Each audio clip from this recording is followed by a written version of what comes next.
Oh, hey there. I think you're on mute, Lakshmi. Maybe. Yeah. Yeah. Hi. Hi. Hey. There it Can you is. see? Okay, I can't see myself, which is fine, but You can't see yourself? Well, I think you have to oh, here we uh, go. I got it. change It the was just a setting. Right. There it is. Yeah. yeah. Hey, good to see you. Okay, so I'm just going to start in a minute. So I'm just going to turn on the record and everything. And then I'll bring you on and see the gallery. I don't know why I can't see you in the gallery, Hmm. but you can just turn on your. Did you turn off your video just now? There you are. Okay, turn that You on know again. what? It's really strange. I might have to use my phone for some. I when I do podcasts, it goes on and off the video. I might have to use my phone. It's such a annoyance. All right. Well, you want to do that because that wouldn't work if it was going to go on and off. It'd be very No, it's not going to work. Let me click on this link and let me get it. Let me get your original message here. Hang on one sec. Uh, gosh, I don't know why it does that. It's very weird. Um, Lakshmi.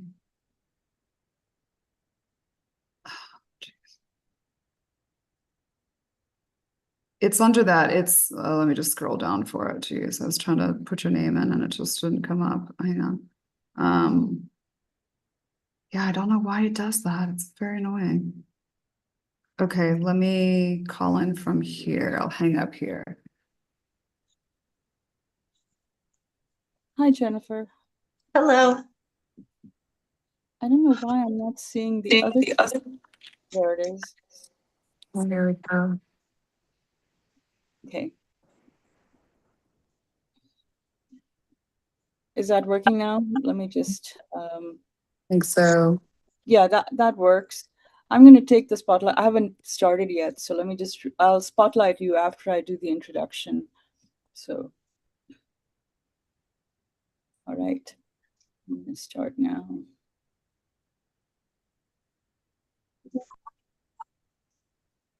Um, Hello, everyone, and welcome to All About Ibogaine, a Thursday conversation that is hosted by Awake.net and moderated by me.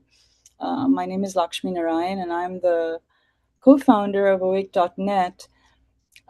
So I started this podcast right after Trump's executive order fast tracking Ibogaine to be for PTSD, etc., because I felt that a lot of people would be now looking for these medicines and become aware of psychedelics, a whole new set of neophytes, and I wanted to make sure that they could find information about these really powerful medicines and what they can do for you, and find reliable information from people who've been working with these medicines for a really long time, um, even when it was not, not as easy and not as widely known.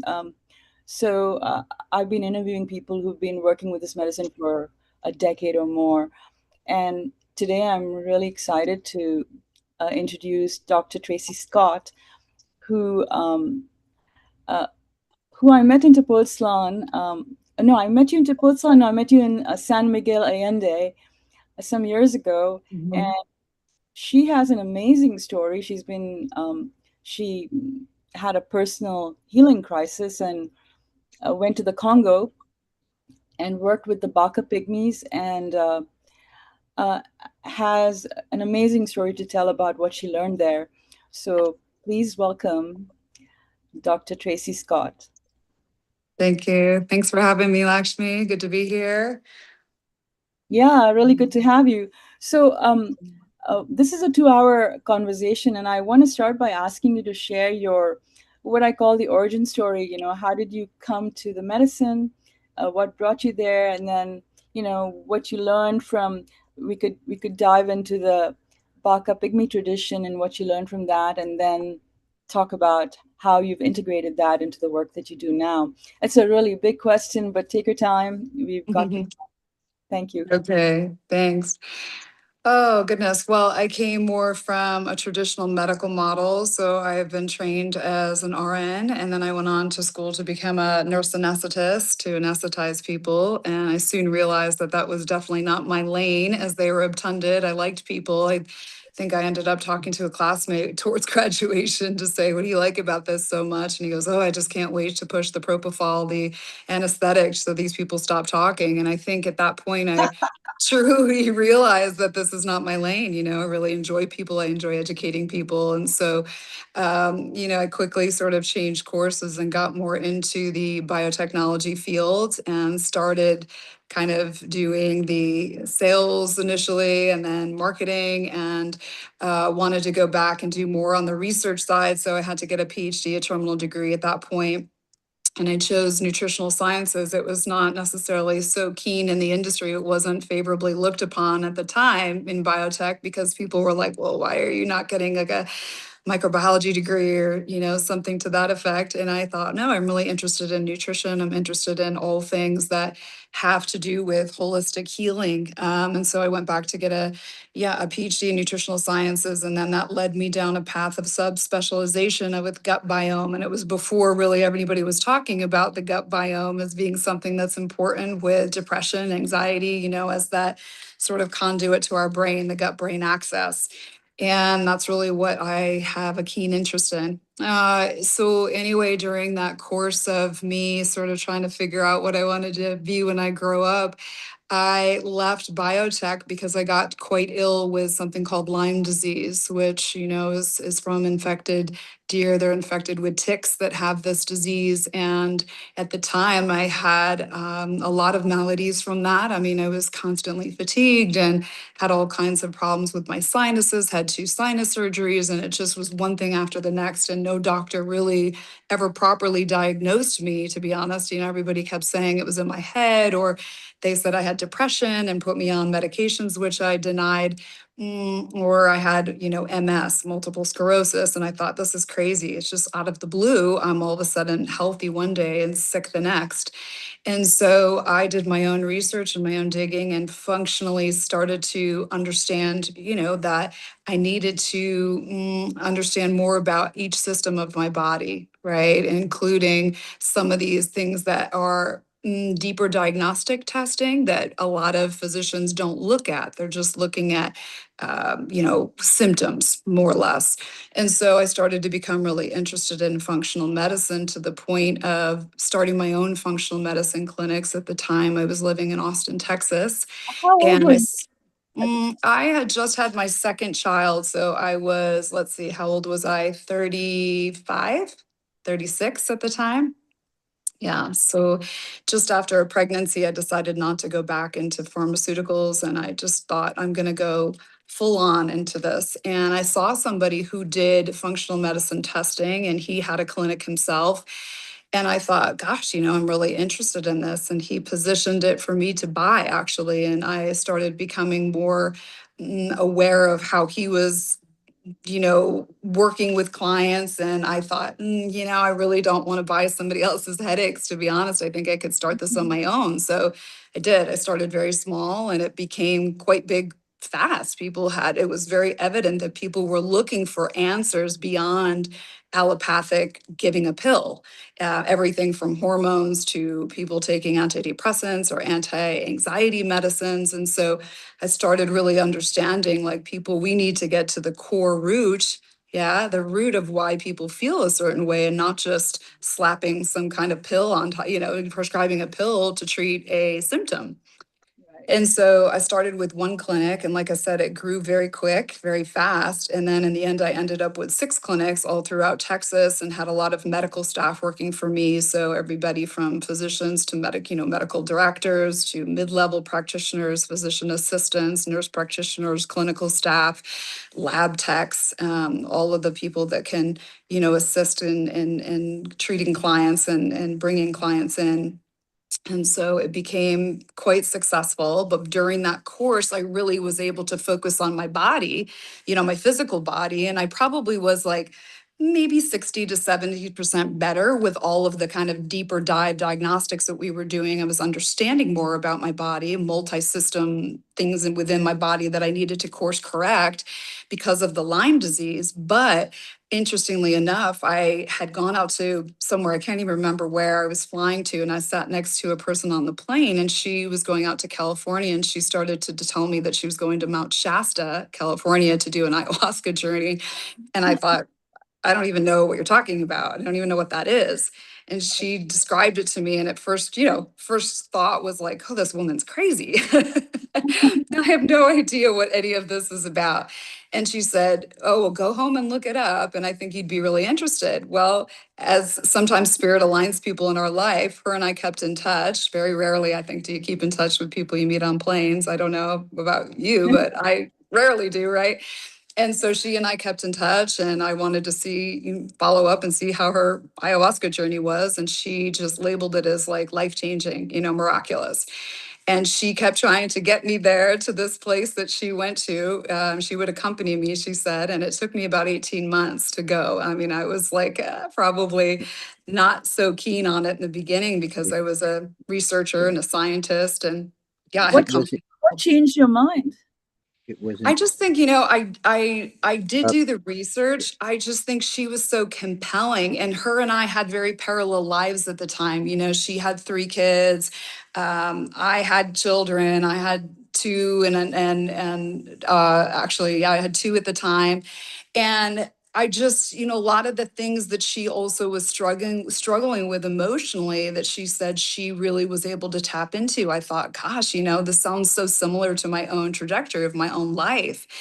Not being completely fulfilled. That was the one thing that she said that was so compelling. She's like, I just got such clarity. I got clarity on the direction and the course of my life and what I'm supposed to do next. And I think I was really looking for that. Even though I was successful in having these clinics, it was like there was still something more within me that knew I needed to explore. And so I didn't go necessarily kicking and screaming, but I was a little reticent. And she was there to accompany me, which made me feel good about it. And it was, that first time I thought, oh my gosh, not only was I seeing things within my body that needed to be, I guess, improved upon or optimized is the best way I can describe it. But it was really the first time that I had seen things in my mind.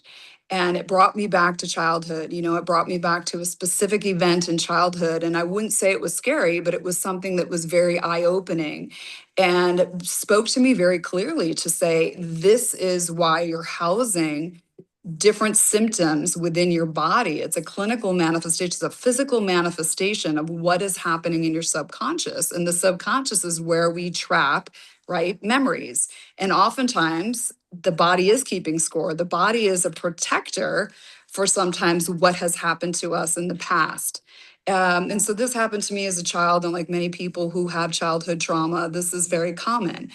And I decided, wow, this is something I really need to focus on is my mind and my emotions. And I started working with Mother Ayahuasca, and I think going to the same place with her, and she often would accompany me. It was actually in Miami. It's this other place that we went to, not California, but this man was traveling from California to Miami. So he often would show up there to do groups. And after about the fourth or fifth time of, sitting with Mother Ayahuasca, she said to me very clearly, she said, okay, you're done here now. She said, your medicine, your plant is in Africa, and that is your home. That Wow. is where you're supposed to go. Yeah. And so The I, interplant communications, what's that? Say again. interplant communications going on here. Yeah, so it was so interesting. And it was almost like the blueprint for my life because even as a little girl, I remember always being almost obsessed with Africa. Yeah. And I would always tell my mother, I would page through these National Geographic magazines that she would get, and I go, I've been here before. And she would roll her eyes and go, yeah, okay, sure you have. Uh-huh. And I just said, no, I have. It's very familiar to me. And so I did. I literally went home to Africa, and it was just completely life changing. I mean, you've sat with the plant, you sat with it yourself, you sat with ibogaine, and I just feel like it was someplace I was always supposed to be and learn from these people that have all of this wisdom and knowledge. And so, yeah, that's really what brought me there. And finally finding the way in which I can truly now completely heal. I don't suffer anymore from Lyme disease. I don't suffer from any of the co-infections. You know, I'm a healthy person. I'm vibrant. I don't take any medicines. Rarely do I even take any supplements, even though I'm a PhD and I work with natural medicine all the time. I You use don't need food them. as my medicine. No, I don't really need it. No, I don't take peptides. You know, I just feel like I don't want to put anything that I don't know what it is in my body, truly. I So, don't take anything. I haven't taken yeah. anything for decades. And so Mm, I just want to interrupt your narrative here for a second just to kind of yeah. say that. So it sounds like there was a before and an after in the way you feel in your body, right? Exactly. And Yeah. how long did the after like the way you are now?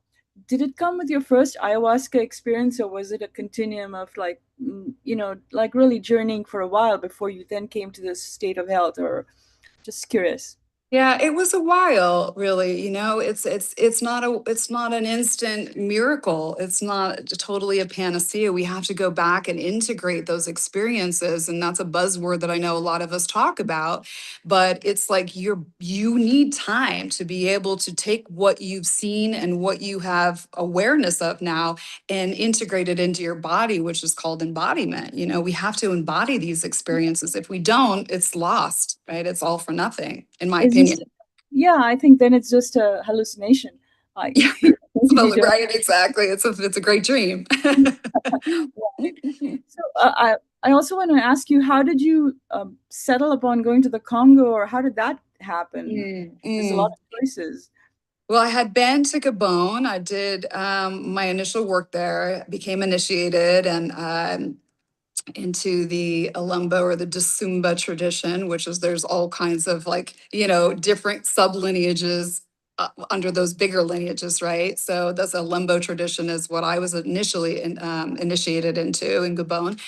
And then I went back home and I think it had been, let's see, maybe a couple years. I was working with the plant, you know, myself. I was microdosing. And then I was working with some other people outside of the United States. I would come and set up retreats in Costa Rica and different spots like Nicaragua. And it was really interesting. It was like an awake dream, like a iboga.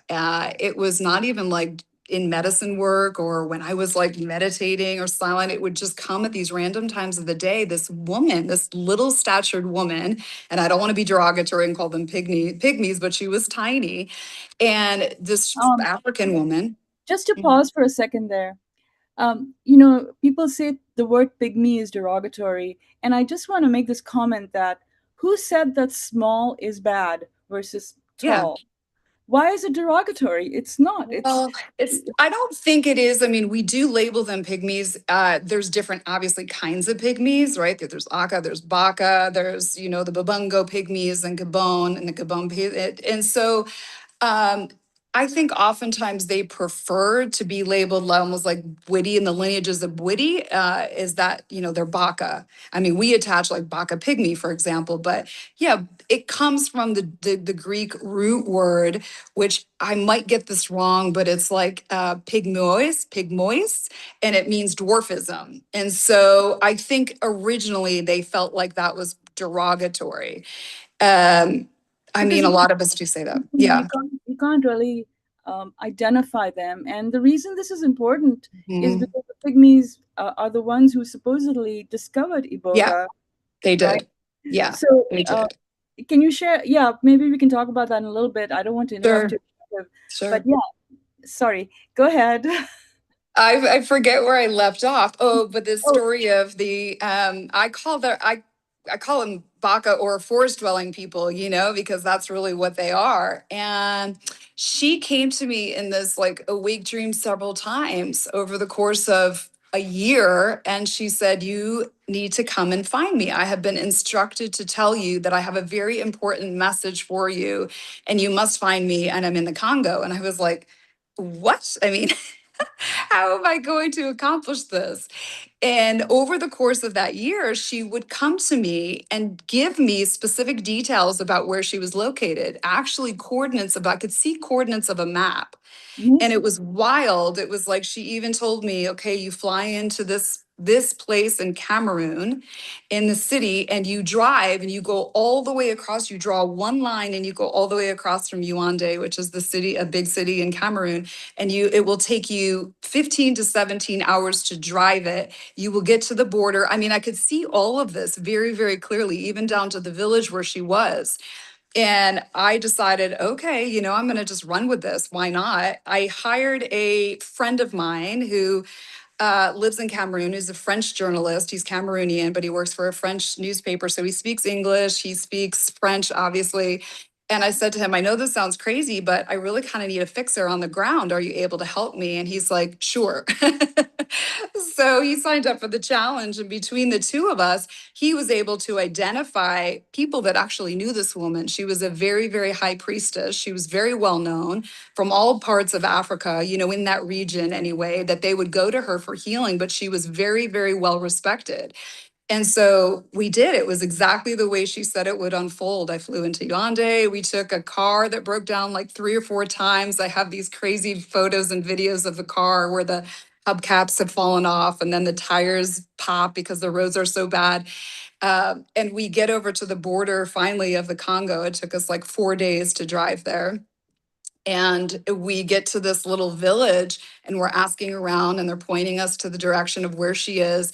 And they said, but you have to walk. And in the awake dream of the telepathically her and I communicating, she said, there will be a very large river that you're going to have to swim across. And I'm just like, oh my gosh, this is nuts. I mean, I've been in some precarious situations, but this is really wild. And so we get to this little village. Nobody said anything about a river, but then there was a river, a pretty big one that we had to swim across.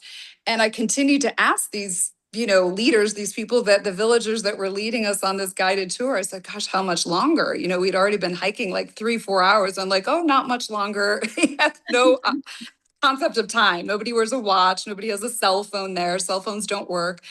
And so I was like, okay, I'm just going to go with it. I told my friend, well, we're going to keep walking. 7 hours, one direction, 7 hours. And that included crossing the river. It took us to get to the place where she was. And it was the most magical location, this clearing. It was a cacao forest and all these beautiful old cacao trees. And she's sitting there, her and her husband and an elderly woman and a baby. And it was just them. I mean, it was just nothing else around, no other dwellings, nothing, no other people. And she looked up at me and she nodded. And in her Baka language, she said, the ancestors told me you would be coming. Oh And I my was God. like, Oh my wow. God, that is so amazing. It was We have to pause for a second here. sure. 'Cause I want to ask you, what did you think when you had these dreams, these waking dreams or lucid dream, where she came to you and then she ended up being a real person? What do you think about that? Like then and now, what do you think? Yeah. Um, just incredible. It's like this medicine. Anybody that has experience with this plant knows that there's just such a divine operating system. I can't explain it to people who have never experienced it. And it just never leads us astray. It's like it just leads us to the exact place and people we need to be directed to if we listen, if we pay attention, if we are receptive to it. Are you saying that the plant is kind of, well, ayahuasca is called telepathine, they say Yeah. ayahuasca is telepathic. Is iboga is also probably, and it's in the Mhm. telepathic part is not so much, I feel, and I'm curious about this, not so much a function of um, the plants, but that the plants open up your ability to Mhm. traverse these different states, like dream states and psychedelic states and real life, and right. Yeah. Yeah, exactly. And the thing that she said to me was, you have been here before. You're part of us. Your past lives, whether people believe in it or not, I very much do believe that our souls reincarnate. I do believe that this is like our essence. And that's part of what the beauty of this planet awakens who we have always been in other lives. You know, we've got all this wisdom. It's within us. And so that's what it awakens in us. And it just, yeah, it's incredible. You know, not only that, but she did say the ancestors told me to give you this particular power, which was called a Malumbi power. And she said, we've never given it outside of our tradition ever to anybody. So she said, you're the first. And it was this beautiful ceremony that we held. And I think in part to answer your question, I'll just go back after that experience. I felt something different connect for me in the medicine, you know, facilitating journeys for other people. I felt, I don't want to use the word more powerful. That's not necessarily what I'm saying, but I had a different capability. I will say that. Right. Like proficiency, a kind of proficiency. Sort of like that. Yeah. Sort of Right. like that. Yeah. Well, the whole thing, your whole story is just so amazing, and it makes, I think it must make all of us in this audience question, what is the nature of reality actually? What is actually going on in these altered state experiences? You know, people talk about nervous system dysregulation and gut microbiome, but there's like something more happening. Yeah, there's a mystery to it all, right? And I think that's part of it. Yeah, hi Kyle. I think Kyle has a question.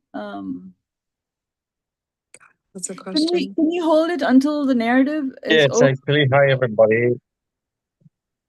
What? Oh, okay. Sorry, I didn't knew that there was a After script for the that. first hour, So yeah, okay, I want. I went Yeah, because there was two things: ibogaine and ayahuasca. So I don't know if it's a bit mixed up or ayahuasca is the trip and ibogaine is another trip. Okay, so I'm just saying that. And just a second. continue. That's very nice of knowing how the plant bring it to you. Yeah, thank you. Um, yeah, so ayahuasca and ibogaine are two different medicines, two different psychedelic plant medicines. To answer your question, um, so can you describe then what happened after you met her? And now, were you still healing at this point from Lyme disease, or you were already all well? I was pretty much well. I mean, I would have certain bouts of, you know, kind of I would call like immune disruption. You know, like anybody gets a flu or something, and I probably my immune system doesn't rebound as quickly at that point. Now I don't seem to have that. I knock on wood, hardly ever get sick. But yeah, after that experience, it was well during that. What had happened when I met her was she had said, you know, I have been instructed very precisely from the ancestors to give you this power, this Malumbi power. So we did a ceremony around that took more than half the day to do the ceremony. It was beautiful. It was a beautiful ceremony, and it was her and some other people in her family. And then I walked back out, you know, we walked back out of the forest, 7 hours to get back out. And so it was beautiful, and I'm still so connected to her. Her name is Antoinette, and she's like the most beautiful human. I mean, just this wow, humble, just so humble. I love it. She just has all of this, she harnesses all this power in this short statured woman, but oh my gosh. And I'm still connected to her telepathically. In fact, about a year and a half ago, I had called the fixer, who's my friend. His name is Frank. And I had said, you know, I'm just get this really strong sense that there's something wrong with Antoinette. And I feel like we need to get to her. And it's not easy because they don't have phones there. So she has a son that works in the DRC, which is this, you know, part of the Congo that obviously will have telephones, and he works for a company. And so we had called him and said, is your mother okay? And he actually had to travel to the village to figure it out. And she wasn't. Was giving birth to her child and had malaria and needed a blood transfusion. So I was able to assist, you know, it was, you know, some financial assistance to get her to a bigger hospital in the DRC so that she could get treatment and deliver the baby safely. So yeah. Very nice. Amazing. So then you have you only done one ceremony with with her in down there, or have you been there again? I have not. I plan to go back. I feel that I just went back to Cameroon. I didn't go to the Congo in September. And so I've been initiated in 3 different lineages. And this one was Fang. And so I was just initiated into Bwiti Fang in September. And she came through very, very strong. And she said, next time you'll come back here to visit me. So yeah, next trip, I think I'll make it back down there. Can you talk a little bit about Bwiti Fang and Baka, and what is the difference? Like, what was the difference in the ceremony that you experienced down there? Like, what is the difference between these ceremonies, and can you talk a little bit about that? Yeah, well, the first time I was initiated into Dasumba, which is really the original Bwiti, that's, really how they describe it. And they, like I said, there's all kinds of offshoots with each of these, like Masoko has its own sublineages or Dasumba has its own. And I was selected to be initiated more into the healing tradition of Dasumba, which is Alambo, the Alambo tradition, by a woman who is remarkable. And she's in the southern part of Gabon. And I'll just kind of tell you briefly about that initiation. It was during that time that I was initiated. She had said to me, "You have an incredible. You're a seer. You have the power to see people, to see their ailments, to see their maladies, to see what's going on inside their body." And I knew that because in ayahuasca, it was very disturbing. They almost kicked me out of ceremonies towards the end, the facilitator, because I could see everybody else's stuff. And I would start to not focus on my own thing. And then I could see everybody else's things. And she's like, "You're done here. Do you want to be the shaman? Do you want to do this? Because yeah, we're done. If you're gonna start telling me about everybody else." And so a little bit like sea legs, when you first start out and you have a gift, lots of people have clairvoyance and all of that kind of stuff, or they can channel. But I was just sort of finding my sea legs like, oh gosh, this is awkward. How do I do this? And so during that first initiation with her in Gabon in the Alambo tradition, I woke up, after, initiation is not like what we do in regular work. Yeah, people say, "Oh, I had a lot of medicine, right?" I go, "Oh my God, you have no idea what a lot of medicine is until you get initiated in Africa." And so, it's days of dancing and all of that. And you're deep in a journey. You're really deep. And I woke up to all of these people at the end of my mat. There were all these villagers. And she said, "I want you to go one by one down the line and tell me what's wrong with each of these people and what treatment they need from the forest." And I don't know how I did it, but I knew it. I knew like, okay, this woman who's sitting in front of me, there's something wrong with her fertility. She can't get pregnant. She's got, she's got fibroids. I could see inside of her. I could see the fibroids. And I would say, she needs this type of plant from the jungle. And you go and it's a pea pod and you boil the silk in it, you make a tea and she drinks it 3 times a day. And she said, "Yes, next person." So she knew, what was wrong with all these people because she had treated them. She's like the local healer herself. So she was sort of testing my knowledge. And so, yeah, that's one lineage, and that's Bwiti. And then the Baka really, they say that the Baka and the Babungo people, again, the short-statured folks, the short-statured African people of the Congo Basin and Gabon, they were the original people to discover iboga. And then they brought it to the Bantu people, which today are known, as Bantu people. They had adopted Bwiti, which is, school of life. Basically, it's not necessarily they're not an indigenous group or an indigenous tribe.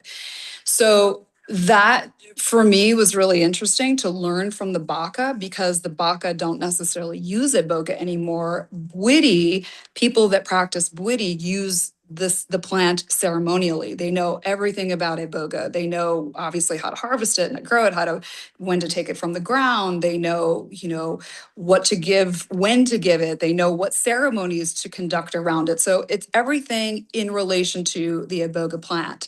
But the Baka are different because they are more what I would call generalist. I mean, they're truly ethnobotanists. They know every plant in the forest basin. I mean, they know, okay, if you have malaria, you're going to use this root and you're going to make a tea out of it. If you have an earache, this is what you do. If you have kidney problems, here's what you do. So they're very different in that regard. And I learned a lot from them about other plants, yeah, and how to make remedies and how to treat people with other conditions. So that was very interesting.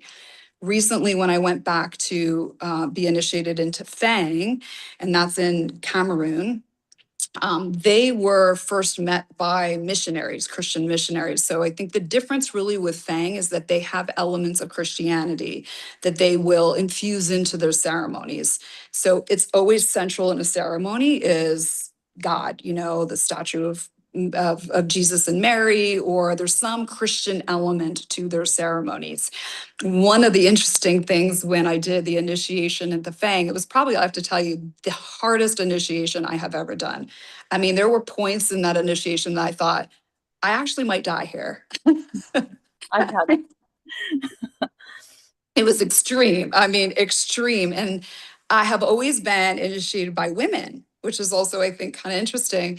So this woman was extremely dogmatic. I love her. You know, she's an amazing woman. But at the time, I would question everything like, "Oh, why is she doing this again? Like, why do we have to go over this and do this part of the ceremony again? Or I remember being in the temple, you know, in different initiations. It's yes, they start in the daytime. Often, you know, in the Dasumba tradition, they start at daytime. Masoko is at night, and so each of them have a different time of day that they like to start. But this woman, we did it in a temple, and it was all about the light. She brought, because there's no power there in the middle of the jungle, the forest, she brought these generators in with propane tanks, and it powered the ceremony for umpteen hours. But it's so loud. It's like, do you imagine journeying with this big thing in your ear all night long, like a big machine of generator? And it's throwing out the light. You know, she needed these flood lamps because it needed to be that bright in the space because it's lightness. It's about lightness. And so, yeah, it was very distracting. It was very hard. It was very distracting. Tons and tons of medicine. Some of the things they do leading up to the initiation are, you know, they're hard. It's definitely not an easy path for sure. Mhm. like what, like cleanses or stinging nettles and stuff like that. Yeah, kind of like that. Smoke baths, you know, if you have any kind of breathing allergy or asthma, I mean, that's not the thing that you want to do. But the hardest part, I think, for Westerners is to know what's next. I have clients that come here and they want the schedule. You know, they're like, okay, what happens today? What happens tomorrow? What happens?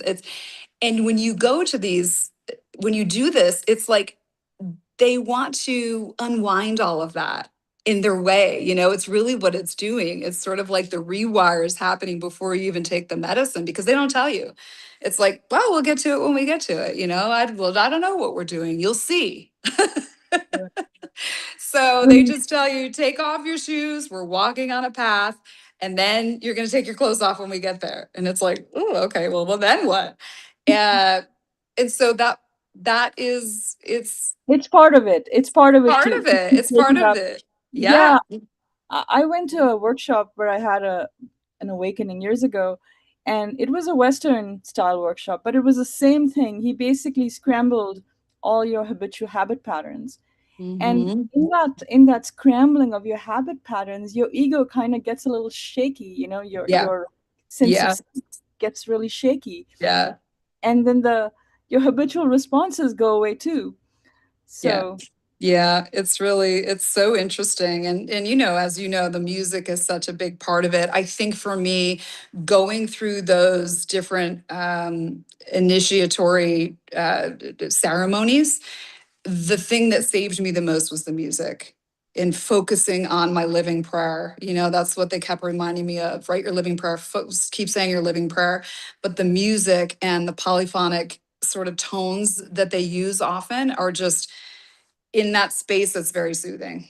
Yeah, it's really helpful to have the live music there. right. Music, it raises your frequency, basically, the music. Mhm. So Yes.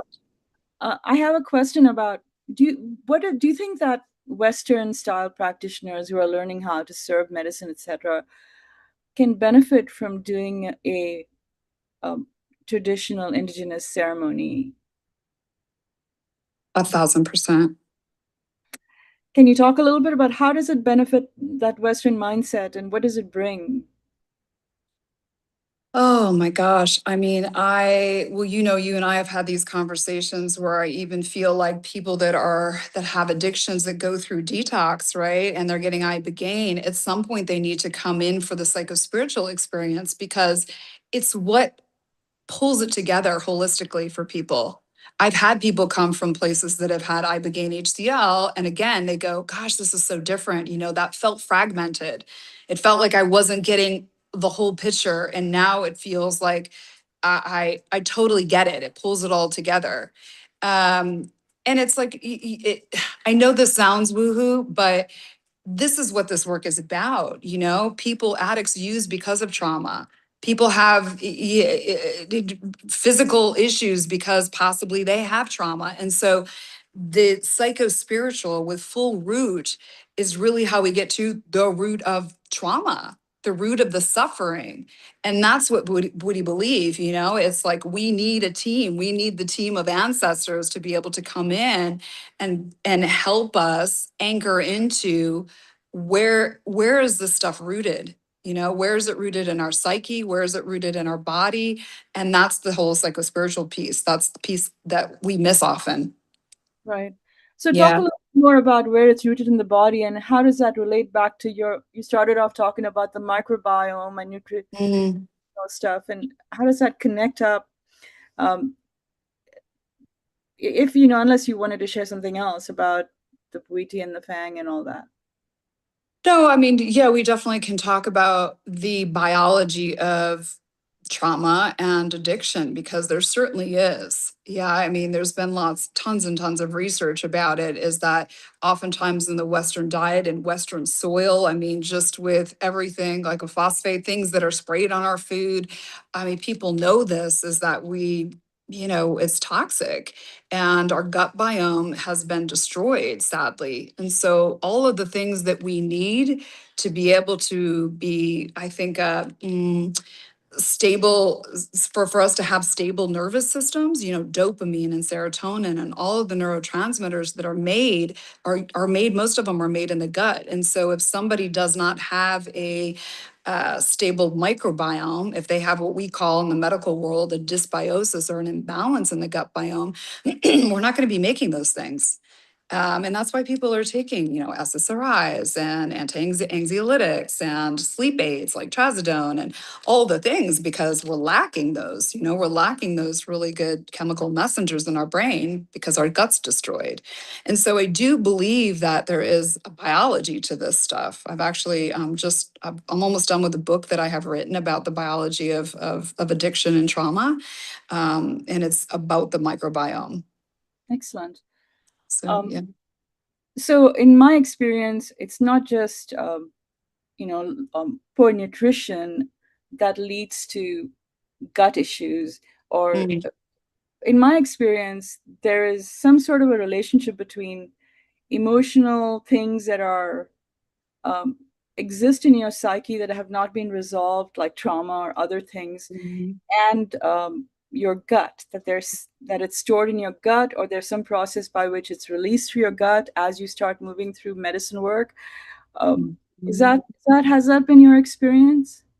It really has. Yeah. And there's so many, again, that's why that full root is sort of that entourage effect. There's so many other things about those additional alkaloids that we haven't investigated yet. Yeah. We've just looked at ibogaine, but there's a lot of other alkaloids, obviously, as you know, in that full root that are very helpful for inflammation, neuroinflammation, gut inflammation. They use it in Africa as an aid for any kind of virus that maybe somebody has or a pathogen that they can help to, because it's got those properties as well. It's got antibacterial properties and so anti-infective properties. And so it all works together. It's like baking a cake. Why would you want to use one ingredient to bake the cake when you know that it's going to take more than just flour to make the cake taste great. And so that's really my philosophy with it. There are a lot of other things in that full root experience that help people, especially our physical bodies.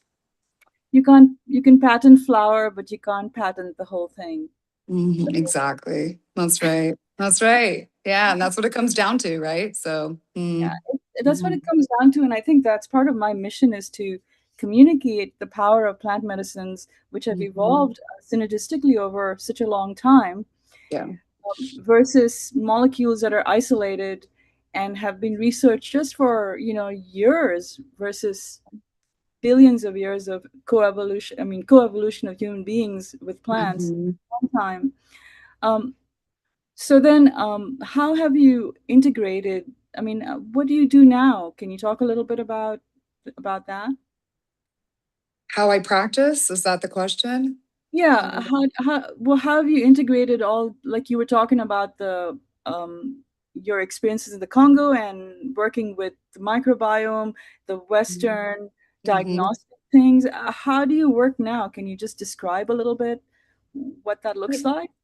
Yeah, I think the phrase or the catchphrase I often use to sort of describe myself is where science meets spirit. Yeah, because I do come from the scientific background, but then I have this complement, I would say, of the ceremony, the ritual, the reciprocity back to the Bwiti, even the Baka. And so I have that understanding also, and it's sort of this blend of both. When I have a client, Bo shared with me years ago, is to not take a huge group.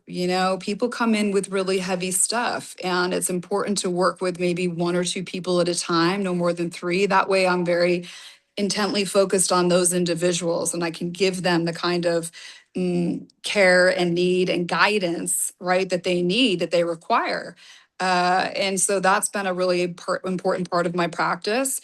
Everybody that comes through Revela Retreats, we do microbiome testing with stool, and we do neurotransmitter testing. So I do both. I look at gut-brain axis, and then once I get those results, I am putting together a specialized protocol for people based on their own personal results. So it's things like optimizing serotonin, looking at ratios of somebody's norepinephrine to epinephrine. So those are like catecholamines, looking at people's adrenals. And so I'm helping to optimize and improve those, because as we know, any of these plant medicines are going to make people feel good in that golden window of 2 to 3 weeks. That's when serotonin runs high. That's when your dopamine is great. You're sleeping well. You got great GABA.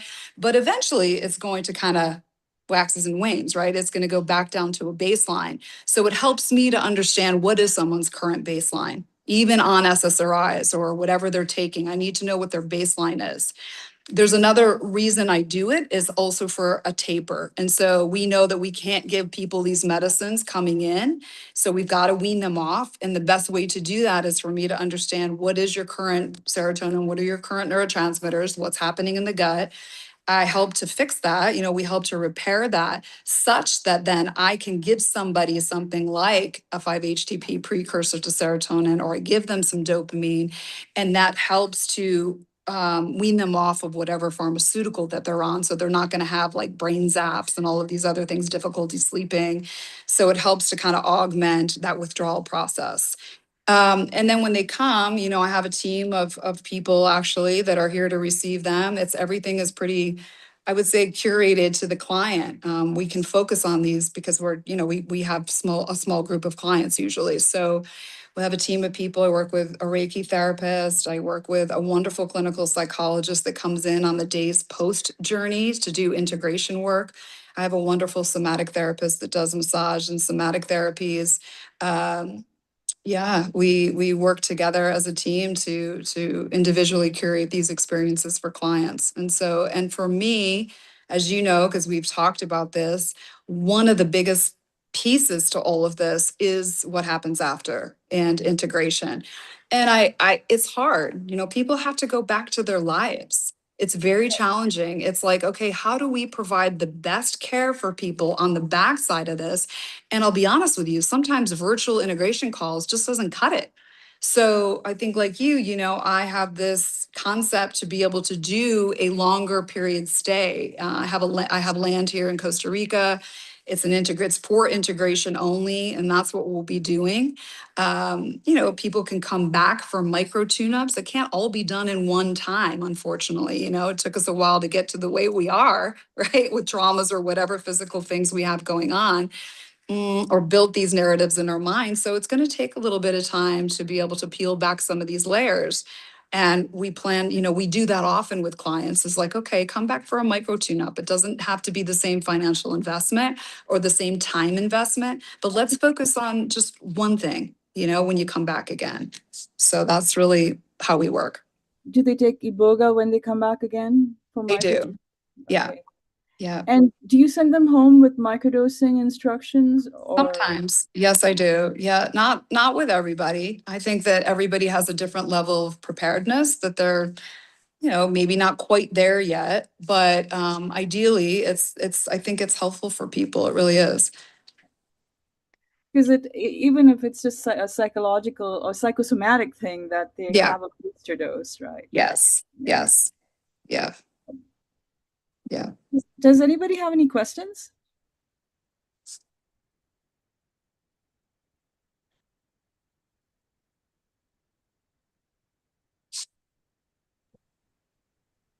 I have a question. Sorry. Okay. Who's that? This is Brendan. I was trying to put my hand up. I don't know how to do that. Oh, Brendan, let me just see where you go. Okay, there you go. Yeah, go ahead. Okay. I'll start your video so she can see you. Okay. Can you see me okay then?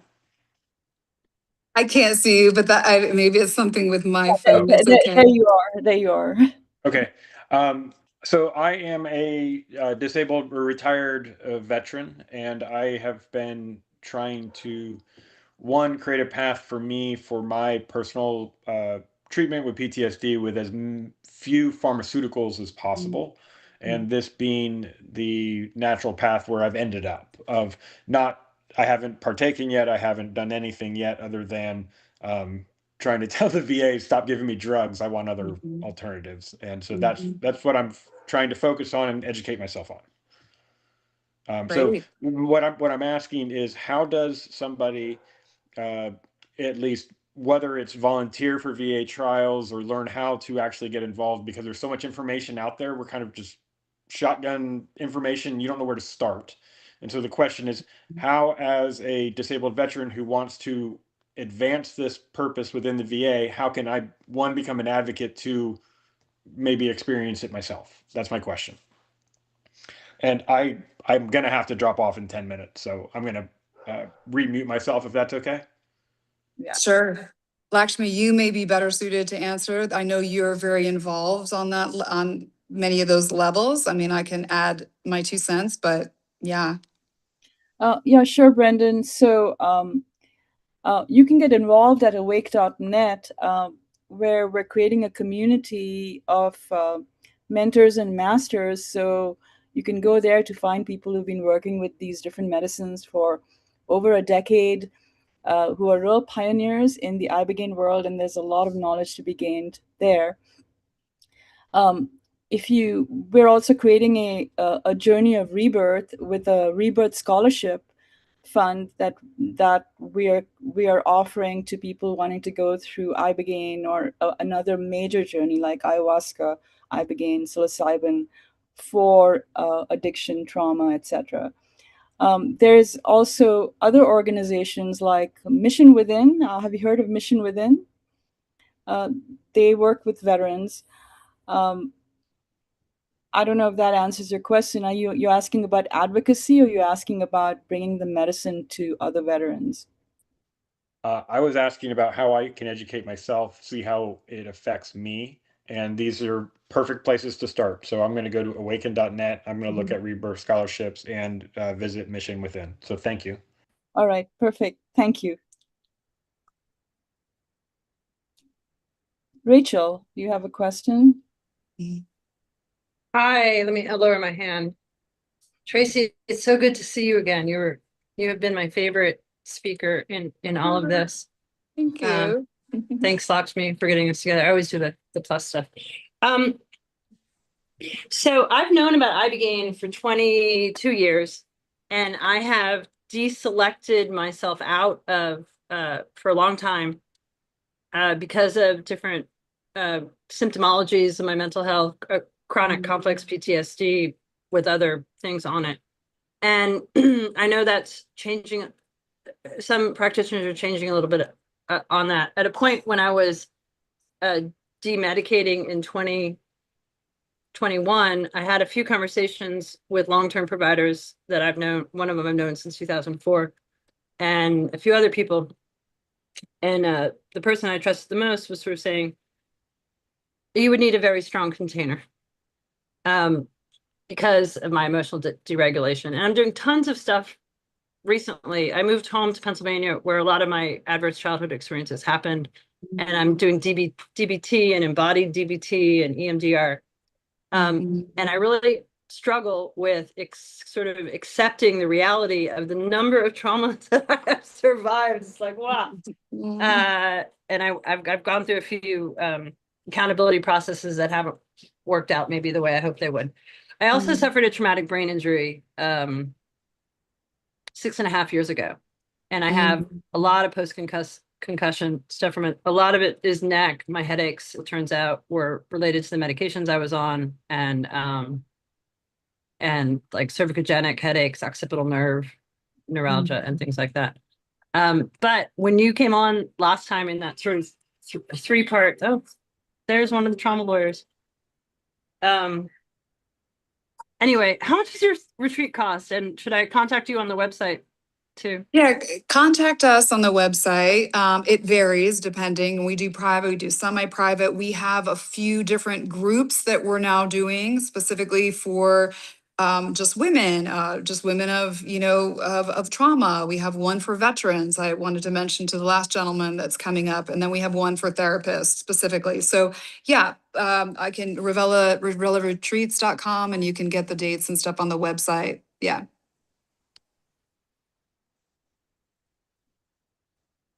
Thanks. You're welcome. You're welcome. Anybody else have a question?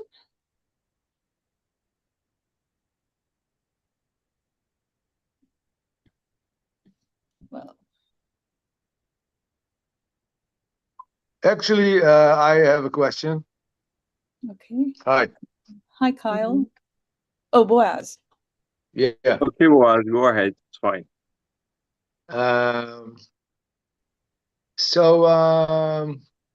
First, thank you very much. It was very enlightening. I'm one of the ibogaine OG with Howard Latzoff and Bob Sisko and Norma Latzoff. So I've been around doing this for a long time. And the question that popped to my mind was because the physical conditions and the in Africa and the foreign environment, and so it's so some people I hear people who say it was just too much for us, like a foreign state of mind within a foreign state of mind, so would an ideal setup would be to bring practitioners from Africa to a modern like a facility in Costa Rica where you have heart monitoring and doctors also, or is that an ideal situation that you think in the future that will emerge, or it's just not so plausible or feasible? Yeah, I have done that. And it's not easy, in part because of the visa. And so a lot of times if they come from Africa, there's challenges with getting them to a place like Costa Rica, or, obviously even can't do that in the US, but Mexico, for example. I've done it where I have brought some people from Gabon into Tanzania, Zanzibar. It's a place just kind of close to Tanzania, beautiful island, hard energy, but nice place. And that worked out well because, that wasn't as far for them to go. And they obviously didn't need the visitor visa. It's hard. It's hard to get visas for people out of Africa, for sure. But yes, to your point, Africa is a very, very hard environment. I always say, people automatically will say to me, like, I want to go get initiated. I want to go to Africa. I want to go to Gabon. I want to do that. And I'll say, okay, well, do iboga in comfort first. See how that goes. And then, if you still are called to it, we can work that out. So I have friends over there now that I have vetted specific providers and people in Africa and different countries, Cameroon and Gabon and even the Congo that I have taken people to in small groups, and it's worked out quite well. But you really got to know who you're obviously, dealing with on that side too. Okay. Thank you very much. Yeah, you're welcome. I think someone else had a question there. Was it Kyle? Oh, hi, Jennifer. Can you unmute yet? There we go. First of all, excuse me, I'm a home health nurse and I'm at work right now, so I keep having to run off. But so I'm curious. I got curious about 15 years ago. A friend who was struggling with addiction, mentioned the word ibogaine, and that just because for the first time I heard of something that maybe is a better way, than the way than our medical model. I worked in the hospital and detoxed many people. Wow. I was a pretty frustrated nurse. I still consider myself so. But now I've trained in Oregon, where I'm a facilitator of psilocybin, and I also like to work with psilocybin and MDMA together. I've met all the teachers, including ibogaine, HCL, that I sat with a long time ago, and I donated my time a couple times to go to Mexico and help with the flood doses for a couple people. Two of them were my friends who I knew, and I did see some stuff, and that sort of begun my journey. And so I've worked with people. I've worked with somebody before who likes to do, the allergy test. He's a psychoneuroimmunologist, right? And so I got curious when you said about you test for the neurotransmitters. I know, like, at being ADHD, that we're dopamine deficient, but I get a lot of my serotonin, I feel through food, and it's melatonin, right, is converted to serotonin, right? So all the melatonin rich foods converts to serotonin, but that still happens through the gut. So is this just a further diagnostic element that you're adding to the medicine? Yes. Yeah. It's important because one is just downstream from the other. Even with now you hear all this rage about peptides and people taking stem cells and all of that. And one system is downstream from another. And so it's very hard to do one specific thing and say, okay, that's going to cure it. That's going to fix everything. BPC 157. Well, there's things that are downstream from that. So you have to really be kind of looking at all those other systems. That's why we test the gut as well, because it's downstream from the brain. That gut brain axis works together. And oftentimes you'll hear that, the gut is your second brain. And so if the gut is imbalanced, if there's any kind of ill sort of bacteria in the gut, you got a parasite, you have whatever, leaky gut, zonulin, those gaps that are like the little gaps that go between the cells there. And if those are inflamed and they're leaking, that's leaky gut. And so we have to know that so that it can optimize everything, the neurochemicals of the brain, because those are manufactured literally in your gut. Yeah. So it is very important. What is that test? The name of that test? Yeah, that test is it's a stool test. It's called the gut biome test, and I use a specific lab for that. They're out of Austin, and they do both of those kits. So one is a dry spot urine test for the neurotransmitters, and then the other is a stool test for the it's a 2-day sample. So we like to collect it over 2 days so that we get different parts of the actual sample itself. It's helpful because your body changes. It's not always, one day is not indicative. Even with adrenals, you have to look at it diurnally, which means morning, mid-morning, afternoon, and evening. So we do that as well. Yeah. Okay. Thank you. You're welcome. Do you also do EKGs and blood samples, and how do you deal with the cardiac risk with your iboga treatments?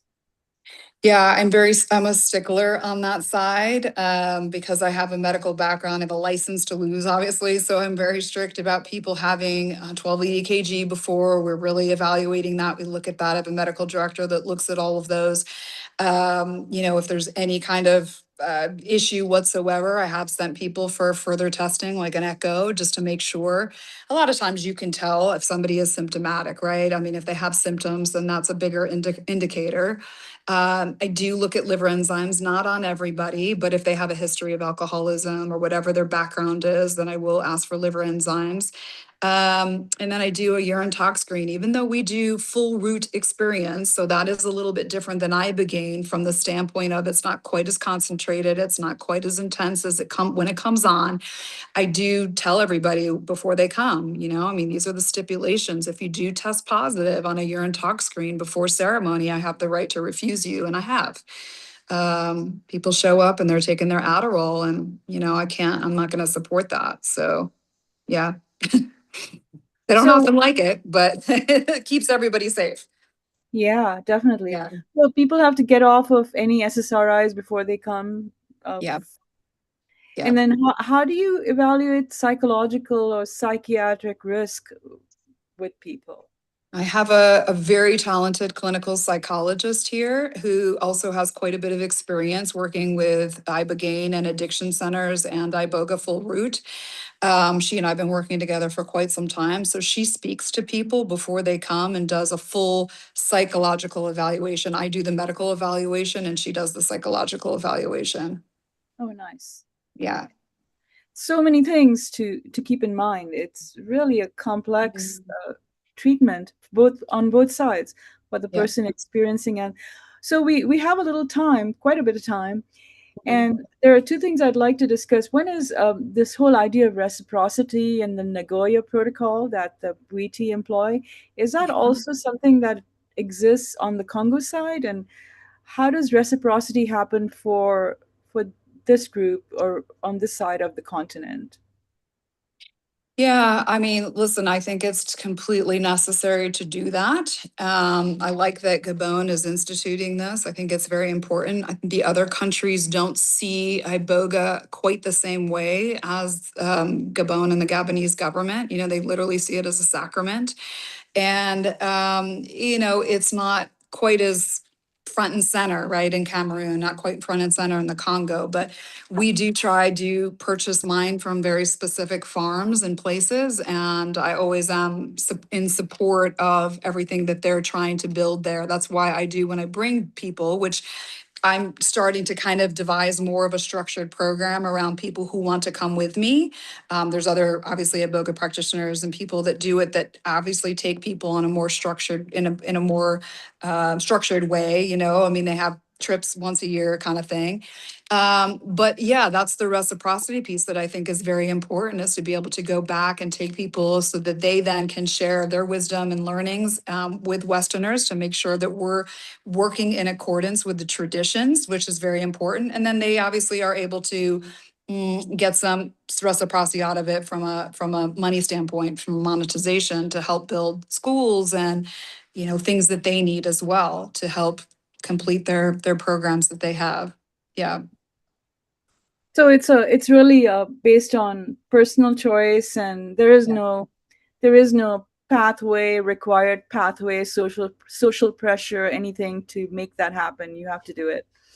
You have to do it individually right now, exactly, in these other places for sure. Yeah, but I see it. I do see it's a lift, right? It's a big effort to get a coalition together of people who want to do that, Westerners mostly, and then the interest on the other side. It's kind of interesting in countries like Cameroon, mostly the last place where I was, and I've spent a lot of time in Cameroon. I really enjoy it. It's really lovely place. People are lovely, but they have this it's a different, in Gabon, Bwiti is very common. It's very pervasive. Like people know iboga, they know Bwiti, they're not afraid of it. In Cameroon, there's a couple different camps. It's like hush hush. The people that are Fang Bwiti and that are Bwitiist and practice with iboga, it's a little undercover. It's a little still underground, the work there. And I think the general feeling from Cameroonians in general is like, ooh, that's witchcraft. We don't like that. That's like not good. That's black magic. And so I don't think it's as, Exalted. recognized. Yeah. Yeah, yeah. Mm-hmm.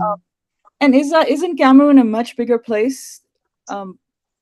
So it's like it's a big city, right? Or Country. Yeah. It's a bigger area for sure. right. Mm-hmm. So Yeah. that it's a little sect. But this idea of witchcraft and that it's voodoo and black magic also exists in Mexico with curanderos and curanderas. And so it's very common. So can you talk a little bit about this black magic versus white magic? And talking about magic, the fact that you dreamt about a person who then showed up in real life is pretty magical, if you ask me. So, Yeah. how do you see that? Do you have an opinion on that? The way I see it is power, that psychedelics can open you up to clarity and energy, and that translates as power. Mm-hmm. Influence, power to heal, power to manifest. And Mm-hmm. then how you use that power is a completely ethical and moral consideration. That's right. That's right. Yeah, and it's been sort of interesting because I've done some recent podcasts on very conservative shows, where they have a big contingency of, I would say, Christians. And that's one of the things the podcaster always ask about is like, well, isn't that witchcraft or isn't that black magic? And, that's not in the Bible. And I think it all comes back to your point of intention. We can use any of these things for good intention or ill intention, and so it's all in how we use it. Who's facilitating? It's like set and setting, very very important. And then I think being sovereign with our own power. I mean, there's all kinds of talk in communities around black magic, or this person in Gabon, or this person over here is doing black magic. For me personally, I definitely have. I have seen it. I have been an observer of it, but I don't give it power. I think that's one of the more crucial pieces when you work in this space is for us to not give it any power. Because once we become fearful, once we give it any power whatsoever and give our energy away, it's like, it attaches in that way. That's what I believe. I believe that attaches to us, and it's almost like a vulnerability of sorts, right? And so I just have a very strong belief system. I definitely am anchored in God. Whatever you believe is a higher power, I think it's very important to anchor into that. And protection constantly, protected prayers. I protect all of this. I protect the space very well. I actually have a grid worker who comes. She's an amazing Reiki therapist. She also does grid work, and she does grid work on this property every single time before clients arrive. And she does the grid work all around the perimeter of the property and after they leave. I mean, we're just very cautious. This is what we do. We protect the clients as well. Yeah. So can you talk about a situation that you've been in, either with yourself or a client during a journey that was either challenging or an epiphany, whichever you want to focus on? Yeah. I had one client, oftentimes you can do the best screening you possibly can. You can give them the forms and the medical inquiry forms and your assessment of them, and you could say, yep, they're clear. And then they show up and they didn't tell you that they've got borderline personality disorder, for example, right? Which is a true contraindication because it's very risky. They can have a psychotic break. This woman in particular, this client was a younger woman, and she really needed a combination. She came in with an addiction of a substance called GHB. And so she needed a true detox. And then she really needed the psychospiritual, and she had enough time to be able to do that. So I brought somebody from Mexico in to help facilitate the medical piece of the clinical detox. And then I did the iboga journey. Well, in between, she had a psychotic break. And, then we kind of discovered that she'd obviously had borderline personality disorder. She did not disclose that. I mean, no amount of questions that we were going to ask her, she was not going to admit that she had a clinical diagnosis of BPD. And so it later came out through her romantic partner, and he said, well, she'd been diagnosed with that just, a few years ago, and she's been going through therapy for it. And I thought, oh my gosh, this is extreme. So at the time, Inscape was still open, and it's an aftercare facility for people who come out of ibogaine experiences in Mexico. And I happened to call Dr. Carlos Avalar, who was the head of Inscape at the time, and I said, listen, I've got this client, and she's, a bit unstable. And he goes, oh, Tracy, we really can't take people that are unstable. Well, at the time, she was unstable, stable. I think just because I'd had the relationship with her and had been working with her previously for so long, just doing pre-integration calls, she trusted me. So it was almost like I could talk her off the ledge, but I could see it start to escalate. And so he said, well, let me talk to her. Let me see her on camera. And he determined that she was safe enough to bring there. And I flew with her to Mexico. Well, during the flight, she completely came unraveled and had a complete psychotic break at the airport and on the airplane. And it was like, oh my gosh. So luckily, I had some emergency Klonopin in my bag and quickly dosed her. And when we got to Mexico, like I said, she really was very unstable, very. She was hallucinating. She was having delusions of grandeur. She was just, oh my goodness. And I remember his face, like when she got out of the taxi and he received her, and he thought, what happened between the time that I saw her on FaceTime and the time that she's now arrived? And I said, yeah, she's full on having psychoses. So that was really, really challenging. It was very challenging to have to manage somebody like that and travel with them and be responsible for them. Yeah, it was hard. We got her stable, but she didn't want to participate in any of the group therapies that they had going on there. She needed to be independently treated.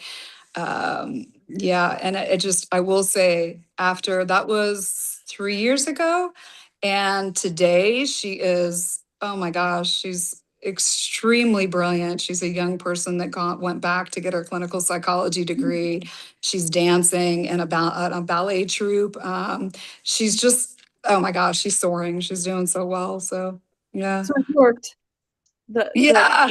Transformation. Yeah, you just never know, in these moments where it's like, oh my gosh, it's so hard. What is going to happen? I feel so responsible, but it worked. It worked. And I think part of it was like, I do have to say, it's a little pat on the back that she said, just the love that, I was giving her. It's just sometimes we need to love people through it. Sometimes we just need to nurture them through a lot of these just knotholes. She had been abandoned by her mother at a very young age and was raised by a grandmother. But yeah, she saw me more as I think as a mother figure. And she really, she did quite well after. So I'm proud of that one. Yeah, it's such hard work. Yeah. It really is hard work, and I have a lot of respect for people who are doing ibogaine and iboga treatments or ceremonies because of all these factors of other prescriptions and mental health issues. And yet, this is the mental health. This is the place where mental health is not perceived in the same way, right? In these shamanic traditions. No. And can you talk a little bit about that? That it's Yeah, I laugh honestly because it's the first time I got initiated with a woman in Gabon. And, I'm a clinical person, so I have all these questions like, well, how do we manage a psychotic break? How do you do that here? And she just looked at me and she said, well, we don't. I mean, we do it our way. And she said, we put a small glass on their head to ground them. We put some sand in it. We put an egg in a little water and we put it on top of their head and they jump up and down a few times and boom, that's how we do it. And I thought, oh my gosh. Oh, that's great. Do you have to not let the egg break or something? No, it's a matter of grounding. You don't always get the specific details of why that is. They just say, because it is. It's just because it works. So also hard about training sometimes there, they have a different way of teaching than we're used to, we're accustomed to. But if for them it works, And for them, it works. And there's this sort of mystery to it all, right? Like we have to do such careful assessments of everybody before they come in. We have to know what concomitant meds they might be on, like what is their past medical history, their psych history. They don't look at any of that really. You know, they're not doing EKGs in the jungle. So, do they have cardiac issues? Do people get heart attacks or get in those contexts? I have never seen it. I'm sure they may, but in my experience now, I don't have statistics to back this up. But from the work that I've been doing, the years that I do it, more people die of malaria there. You know, more people go there and have some sort of mishap with malaria than they do a cardiac event, let's say. Right. Yeah. Which is why somebody like you offering, who's like a bridge between that world and this world, and that's what you've created is a something that bridges the two together is really nice. Yeah. Thank you. So, Boaz says, thank you so much. So I think we're at a stopping point unless someone else has any questions. Is there anything else you want to share? Can you about yourself or what you're offering? Anything else? I will share that thanks to iboga, it's shifted my, let's see how I describe it. It shifted my trajectory a little bit. As a facilitator, I think sometimes we get to a point of like, okay, well, what's next? You know, I've been doing this a long time. I got the t-shirt. I got many t-shirts at this point. What else is next? And I won't say I was bored, but I just kept feeling spirit say to me, like, you got to turn a little, turn a little, adjust a little bit. And we're starting here a addiction treatment center. So the vertical of True Detox is what we plan to start. We're actually in the process of setting that up so we can take more people that have substance issues, treat them with HCL, stabilize them, give them HCL, and then keep them for a period of time so that they can then experience full root bark. And then really, obviously, the full spiral, the plan is obviously to integrate them afterwards, keep them for a period of time to be able to integrate them and do the work that we do with the integration model in the land. And so for me, that's the full complement of how healing should be. That's just my opinion, of course. But yeah, that's sort of the update from my side and what we're doing here. Yeah, I share that opinion. And I'll just mention here that we're creating something on awake.net that's similar. So the difference is that we're working with different treatment providers for the ibogaine or the iboga ceremony part of it. Yeah. And then we've created a 1 week aftercare, which we haven't launched yet, launching soon. And then we have a 9-month online community of mentors and masters. And Tracy is one of those mentors and masters. And so the idea here is sovereignty of you as a initiate going through your own healing. Yeah. That you have access to a lot of different resources, but you're the one who's making the moves and is making the decisions and engaging. And so it takes a village, like they say. And so we're creating that village online and offline. So Tracy is a really integral part of it. And I love what you do, and I love the way you do it. So thank you, Lakshmi. Thank you. Thank you very much. Thank you.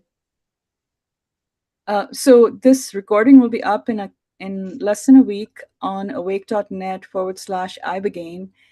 And you can reach Tracy at revelaretreats.net or .com. .com. Retreats.com.